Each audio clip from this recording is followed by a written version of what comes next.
Rohit Sharma crease पर खड़े थे, लेकिन होलकर स्टेडियम की हवा में एक अजीब सा दबाव महसूस किया जा सकता था।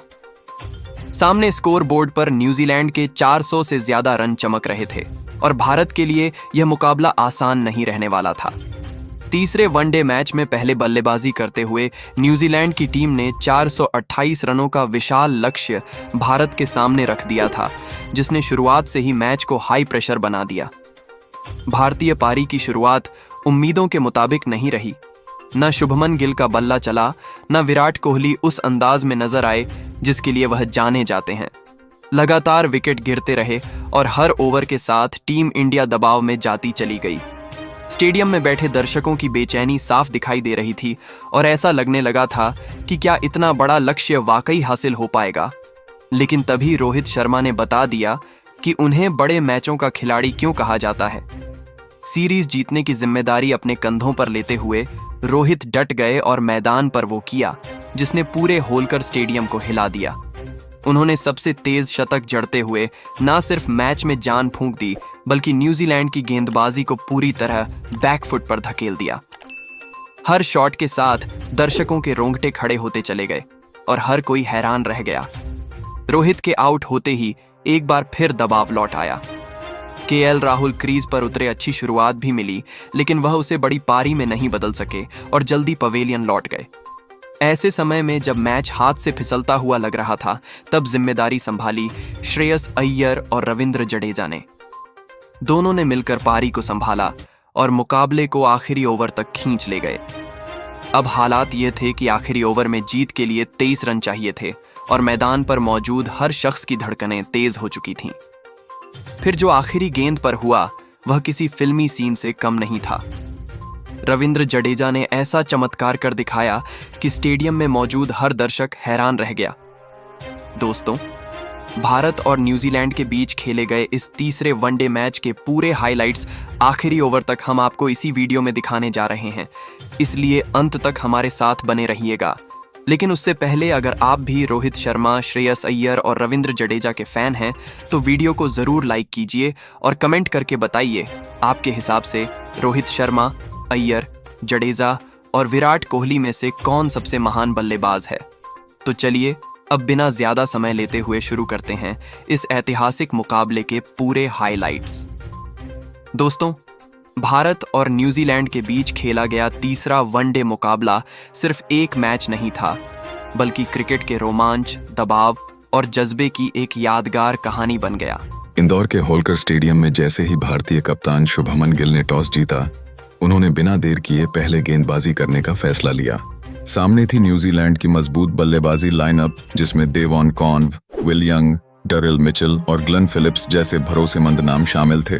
शुरुआत से ही साफ दिख रहा था कि यह मुकाबला आखिरी गेंद तक जाने वाला है। न्यूजीलैंड की पारी की शुरुआत डेवॉन कॉन्व और विल यंग ने संभल कर की। शुरुआती ओवरों में भारतीय गेंदबाजों ने लाइन और लेंथ बनाए रखी, लेकिन जैसे ही पिच पर बल्लेबाजों का भरोसा बढ़ा, रन गति तेज होती चली गई। विल यंग ने भारतीय गेंदबाजी पर दबाव बनाते हुए शानदार शतक जड़ा और 170 रनों की बेहतरीन पारी खेली। दूसरी ओर डेवॉन कॉन्व ने भी अर्धशतक लगाते हुए 52 रन बनाए और पारी को मजबूत आधार दिया। मिडिल ऑर्डर में डेरिल मिचेल ने तो मानो पूरी पारी की रफ्तार ही बदल दी। उन्होंने भारतीय गेंदबाजों के खिलाफ आक्रामक रुख अपनाते हुए 97 रनों की दमदार पारी खेली। भारत की ओर से हर्षित राणा ने शानदार गेंदबाजी करते हुए 3 अहम विकेट अपने नाम किए, जबकि कुलदीप यादव को भी 2 सफलताएं मिली। इसके बावजूद न्यूजीलैंड की टीम पूरे 50 ओवर खेलते हुए 427 रनों का विशाल स्कोर खड़ा करने में कामयाब रही। 440 रनों के पहाड़ जैसे लक्ष्य का पीछा करने उतरी भारतीय टीम की शुरुआत रोहित शर्मा और शुभमन गिल ने की। दोनों से तेज और मजबूत शुरुआत की उम्मीद थी। शुभमन गिल ने कुछ आकर्षक शॉट्स लगाए और अच्छी लय में नजर आए, लेकिन वो 32 रन बनाकर आउट हो गए। गिल का विकेट गिरते ही दबाव बढ़ गया और कुछ ही ओवर बाद विराट कोहली भी 26 रन बनाकर पवेलियन लौट गए। लगातार विकेट गिरने से टीम इंडिया की पारी लड़खड़ा गई और स्टेडियम में सन्नाटा छा गया। लेकिन दोस्तों, एक छोर पर खड़े थे रोहित शर्मा, जो संकट में भी भारत की सबसे बड़ी उम्मीद बने रहे। रोहित शर्मा ने अपने अनुभव का पूरा इस्तेमाल किया और संयम के साथ आक्रामक बल्लेबाजी की। उन्होंने चौकों और की मदद से शानदार शतक जड़ा और मुकाबले की दिशा बदल दी। रोहित शर्मा ने भारत के लिए 122 रनों की यादगार पारी खेली। हालांकि जब कायल जेमिसन की गेंद पर रोहित शर्मा आउट हुए तो एक बार फिर भारत की जीत पर सवाल खड़े हो गए। यहीं से मैच में असली ड्रामा शुरू हुआ।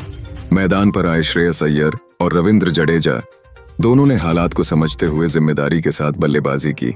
श्रेयस अय्यर ने एक छोर संभाले रखा, जबकि रविंद्र जडेजा ने मौके मिलते ही बड़े शॉट्स लगाकर रन गति बनाए रखी।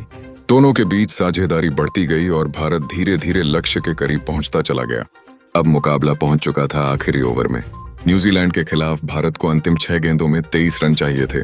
स्टेडियम में मौजूद हर दर्शक की सांसें थमी हुई थीं। सामने थे कायल जेमिसन और स्ट्राइक पर थे रविंद्र जडेजा। हर गेंद के साथ दबाव बढ़ता गया, लेकिन जडेजा ने हिम्मत नहीं हारी। उन्होंने आत्मविश्वास के साथ शॉट्स लगाए और न्यूजीलैंड की टीम को बैकफुट पर धकेल दिया। और फिर आई आखिरी गेंद। पूरा होलकर स्टेडियम खड़ा था, हर नजर गेंद पर टिकी हुई थी। रविंद्र जडेजा ने जोरदार प्रहार किया और गेंद सीधी दर्शकों के बीच जा गिरी। उसी के साथ भारत ने यह ऐतिहासिक मुकाबला अपने नाम कर लिया। मैदान जश्न में डूब गया। खिलाड़ी खुशी से झूम उठे और करोड़ों भारतीय फैंस के चेहरे पर मुस्कान फैल गई। दोस्तों, यह मुकाबला हमें यही सिखाता है कि क्रिकेट आखिरी गेंद तक खत्म नहीं होता।